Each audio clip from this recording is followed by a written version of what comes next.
Hey there, Internet friends. Trevor Starkey here with another episode of TV Thursday. This week, in honor of its release this last week on Netflix, let's talk about The Defenders. Not gonna mince words. I did not like this. This is probably my least favorite of the Marvel Netflix series. I think Iron Fist was a worse series overall, probably.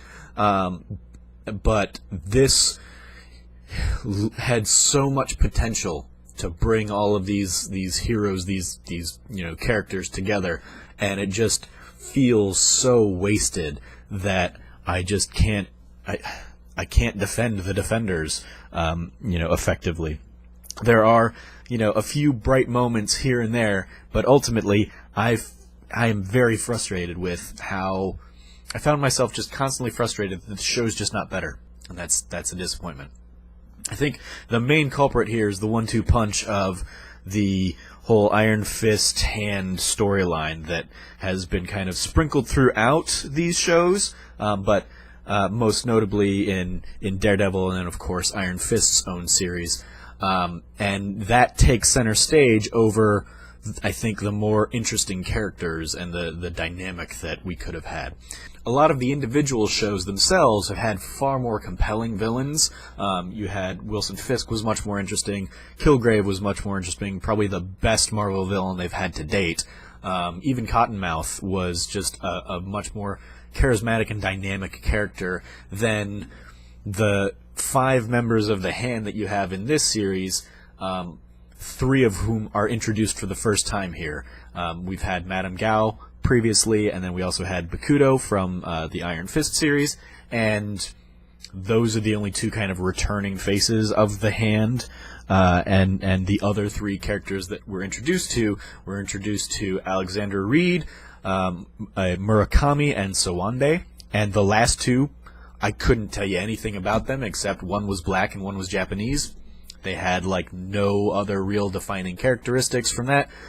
Even Alexander Reed, who's introduced, really only gets a bit more of a spotlight because she's played by Sigourney Weaver, so they had to kind of make it worth her while to come do the show, I guess. But just overall, these characters were bland and boring, and it was not fun watching them fight amongst themselves while we're watching at the same time the Defenders fight amongst themselves. There was just a lot of setup for this and not enough payoff, which it works fine when you're looking at a condensed film kind of format, and when you're only looking at 2.5 hours, it's fine if you have kind of the first act is set up, and then the second act is kind of the team feeling each other out, and then the third act is everybody coming together and saving the day. But when you stretch that out over the 8 hours of this series, you have the first 2 episodes where the team doesn't even come together. You have the first episode is just everybody kind of picking up their threads from their own individual series and getting everybody back to New York.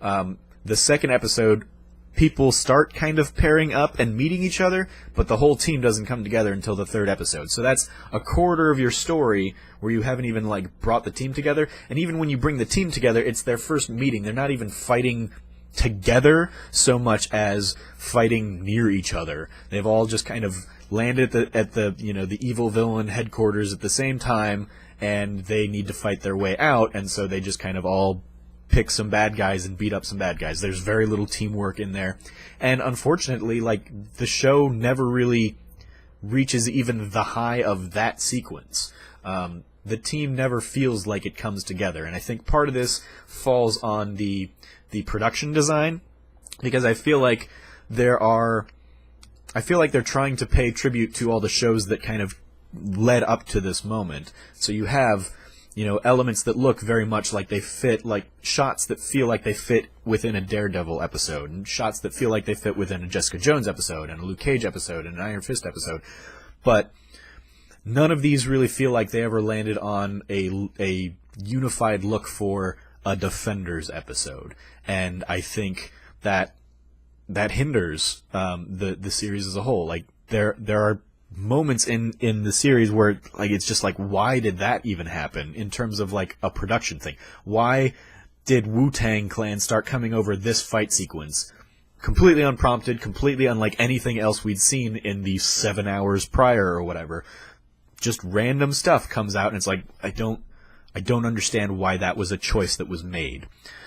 So yeah, the lack of kind of cohesive design and aesthetic of the series overall weirdly mirrors the fact that I feel like the Defenders never really come together as a team in this. Not getting into spoilers or anything, they, no surprise, they do come together and save the day or whatever, but like they never feel like they're a team.